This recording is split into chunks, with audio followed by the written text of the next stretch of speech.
నమస్తే welcome to plus TV Telangana Jagruthi అధ్యక్షురాలు కవిత గారు టీఆర్ఎస్ పేరుతో ఒక పార్టీ అయితే ఆవిర్భావం చేసింది. దీనికి సంబంధించి ఎటువంటి ప్రణాళికతో ప్రజల్లోకి వెళ్ళబోతుంది, అసలు ఏంటి మేనిఫెస్టోకి సంబంధించిన అంశాలు మాట్లాడడం. మనతో పాటు జాగృతి రాష్ట్ర నాయకులు దూకుల నరేష్ ప్రజాపతి గారు ఉన్నారు. అన్న చెప్పండి, నిజంగా టీఆర్ఎస్ పార్టీ పెట్టడానికి గల కారణం ఏంటి?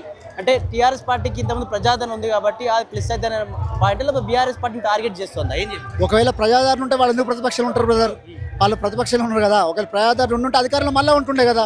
ఎప్పుడైతే టీఆర్ఎస్ పార్టీని కాదని బీఆర్ఎస్కి పోయారో, ఎప్పుడైతే తెలంగాణ ప్రజలు మర్చిపోయారో, ఎప్పుడైతే ఉద్యమకారులు మర్చిపోయారో, ఎప్పుడైతే అమరవీరుల కుటుంబాలు మర్చిపోయారో డెఫినెట్గా ఏ పార్టీ అయినా మనలో చెందదు. కాబట్టి ఈ రాష్ట్రంలో తెలంగాణ ప్రజలు కోరుకున్నది ఏంటంటే తెలంగాణ పదాన్ని కడుపులో నింపుకున్న పార్టీ కావాలని కోరుకున్నారు. కాబట్టి తెలంగాణ రాష్ట్రీయంగా మేము ముందుకు పోతా ఉన్నాం. ఈరోజు బీఆర్ఎస్ పార్టీకి భయపడి ఈరోజు ఏం చేస్తూ ఉంది, టీఆర్ఎస్ మళ్ళీ వెనక్కిపోతా అంటా ఉన్నారు. కానీ వాళ్ళు పేరు మార్చుకున్న మాత్రాన ప్రజలు నమ్మరు. మీకు అధికారం ఇచ్చిరు, మీరు చూసిరు. ఉద్యమకాలు 20 సంవత్సరాలు కొట్లాడితే మీరు ఎంతమందికి అవకాశం ఇచ్చారో చూసిరు. కాబట్టి రాబోయే రోజుల్లో ఈ రాష్ట్రం మొత్తం ప్రజలంతా కూడా కవితక్క వైపు చూస్తూ ఉన్నారు, యువకులు చూస్తూ ఉన్నారు, జర్నలిస్టులు చూస్తూ ఉన్నారు. మీలాంటి జర్నలిస్టుల సలహాల మేరకే ఈరోజు ఉచిత వైద్య విద్య అని చెప్తా ఉన్నాం. ఇది చాలా గొప్ప నిర్ణయం. కవితక్క గారు కూడా ధన్యవాదాలు తెలియజేస్తూ ఉన్నాం. ఎంత గొప్ప నిర్ణయం అంటే ఇది సాహసోపేత నిర్ణయం చెప్పాలి. ఈరోజు 70 సంవత్సరాల అనంతరం కూడా ఇప్పటికీ కూడా కొంతమంది చావులు సైడ్కి ఈరోజు కూడా చనిపోతూ ఉన్నారంటే దాన్ని బట్టి అర్థం చేసుకోవచ్చు ఈ రాష్ట్రానికి విద్య వైద్యం ఎంత ముఖ్యం అనేది. కాబట్టి ఆ రకంగా ముందుకు పోకుంటూ అప్పటి వరకు కూడా అధికారంకి వచ్చేంత వరకు కూడా ప్రజల సమస్యకే కొట్లాడతాం. పార్టీ ఏర్పాటు ఈరోజు కావచ్చు కాక, కానీ మేము 20 సంవత్సరాల నుంచి తెలంగాణ జాగృతిలో కోట్లాడ చేస్తూ ఉన్నాం. ఈరోజు ఈ రాష్ట్రంలో ప్రతిపక్ష పార్టీ కంటే ఎక్కువ మేమే కోట్లాడ చేస్తూ ఉన్నాం. కాబట్టి ప్రజలంతా మా వైపు ఉన్నారు, మేధావులతో మా వైపు ఉన్నారు. యువతకు అవకాశాలు ఇస్తాం. రాబోయే ఎస్సీ ఎస్టీ బీసీలకు 70 నుంచి 80% అవకాశాలు ఇస్తాం. ఆ రకంగా మేము ముందుకు పోతామని ప్రజల అనూహ్యమైన స్పందన ఉంది. అంటే కవిత గారు బీఆర్ఎస్ పార్టీ నుంచి పక్కకు వచ్చిన తర్వాత కేసీఆర్ని పక్కన పెట్టింది అంటూ రకరకాల చర్చ జరిగింది. ప్రతిపక్షాలు కావచ్చు, ప్రజలు చాలా చర్చ జరిగింది. ఇటువంటి సందర్భాల్లో కవిత గారిని కావచ్చు, కవిత గారి పార్టీని కావచ్చు ప్రజలు దగ్గర తీసుకునేటువంటి పరిస్థితులు ఉంటాయంటారా? నేను అదే అంటున్నాను. ఈరోజు పార్టీలకు ఒకవేళ ఒక మనిషే ముఖ్యం అనుకుంటే వాళ్ళే కంటిన్యూ అవుతుండే కదా, పక్కకు పోతుండే కదా. కానీ ఒకవేళ పక్కకు పెట్టిన పార్టీ ఈరోజు కూడా ఏమంటా ఉంది, మేము పొరపాట్లు చేసినాం, మేము 1200 మంది అమరులకు మేము ఇవ్వలేకపోయినాం, తప్పు చేసినాం అని ముందుకు రావాలి. మేము ఉద్యమకారులకు అవకాశాలు ఇవ్వలేదని ముందుకు రావాలి. కానీ అవి మాట్లాడలేరు. ప్రజలుగా మీరే తప్పు చేసిర్రు, ప్రజలుగా మీరు ఓట్లేదు కాబట్టి అనుభవించండి అనే మాట నిజంగా చాలా దౌర్భాగ్యమైన విషయం. ప్రజాస్వామ్య వ్యవస్థలో ప్రజల హక్కును మనం కూడా ఆహ్వానించాలి. ఆ రకంగా బీఆర్ఎస్ పార్టీ లేదు కాబట్టి రోజుకు బీఆర్ఎస్ పార్టీ ప్రజలను దూరం అవుతూ ఉంది. కాంగ్రెస్ పార్టీ అయితే భూస్థాపితం అయిపోయింది. ప్రజాపాలన పేరు మీద నిర్బంధ పాలన చేస్తూ ఉంది.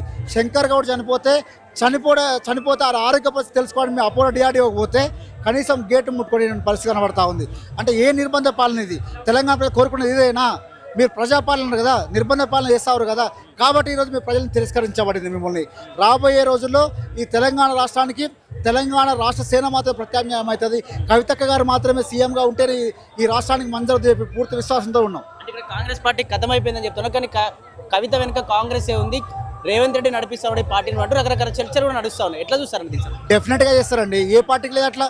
బీఆర్ఎస్ పార్టీ అంటది, కాంగ్రెస్ బీజేపీ ఒకటి అంటది, కాంగ్రెస్ పార్టీ అంటది బీజేపీ బీఆర్ఎస్ ఒకటి అంటది, బీజేపీ పార్టీ అంటది కాంగ్రెస్ బీఆర్ఎస్ ఒకటి అంటది. ఈ రకంగా నిందలు ఉంటూనే ఉంటాయి.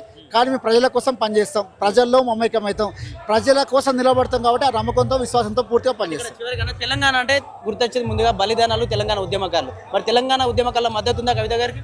డెఫినెట్గా ఉంది. ఈరోజు మేము వచ్చే క్రమంలో గణపతి నివాళులర్పించి వచ్చినాం. తెలంగాణ ఉద్యమకారుల సంఘాలు దాదాపు 10-12 సంఘాలు మాకు వచ్చి మద్దతు తెలిపినాయి. తెలంగాణ జాగృతి, తెలంగాణ రాష్ట్ర సేన ఈరోజు అధికారంలోకి వస్తే మా సమస్యలు పరిష్కారం అవుతాయి, మా పిల్లలు బాగుపడతారు. కానీ మమ్మల్ని ఎవరు పట్టించుకోలేదు, కనీసం మాకు గుర్తింపు లేదు, ఆత్మాభిమానం లేదు అనే ఆ రకంగా ఉన్నారు. కాబట్టి ఈరోజు ముందుకు పోతా ఉన్నాం, చేస్తూ ఉన్నాం. ఇక్కడ తెలంగాణ వ్యాప్తంగా ఉమ్మడి ఆంధ్రప్రదేశ్ చాలా మంది రాజకీయ నాయకుల స్పీచెస్ మీరు ఉంటారు. ఈరోజు కవిత గారు మాట్లాడిన వాటిలో కొత్త అంశాలు ఏమనిపించాయి మీకు? చాలా కొత్త అంశం కదండి. ఈ రాష్ట్ర చరిత్రలో ఉచిత విద్య, ఉచిత హామీ నిలబెడతా అని చెప్పి నాయకుడు మాట్లాడలే కదా. అదే కొత్తది. సామాజిక తెలంగాణ నిర్ణయం వెనకాల ఏం చేస్తే బాగుపడుతుంది చెప్తే నాయకుడు చెప్పలేరు. మేము చెప్పగలిగినాం.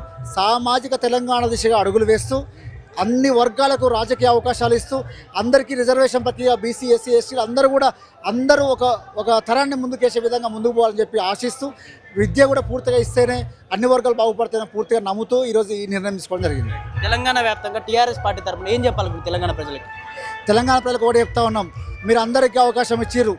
కేసీఆర్ గారికి తెలంగాణ రాష్ట్ర తెచ్చిన పార్టీగా 10 సంవత్సరాల అవకాశం ఇచ్చారు. కాంగ్రెస్ పార్టీ వాళ్ళ వాళ్ళు ఏదో చెప్పేసి వీళ్ళు మొత్తం ఏం చేయలేకపోతారని చెప్పి ప్రజాపాలన అంటే మీకు ఒకసారి అవకాశం ఇచ్చారు. కానీ మీరు ఏ ఒక్కటి కూడా నిర్ణయం సరిగ్గా లేదు. 420 హామీల్లో మీరు ఏం సాధించలేకపోయారు. కాబట్టే ఈరోజు కొత్త నాయకత్వం కావాలి, కొత్త పార్టీ కావాలి. కవిత గారు అందుకే ముందుకు వస్తామని ప్రజలు మమ్మల్ని స్వాగతిస్తారు. Thank you.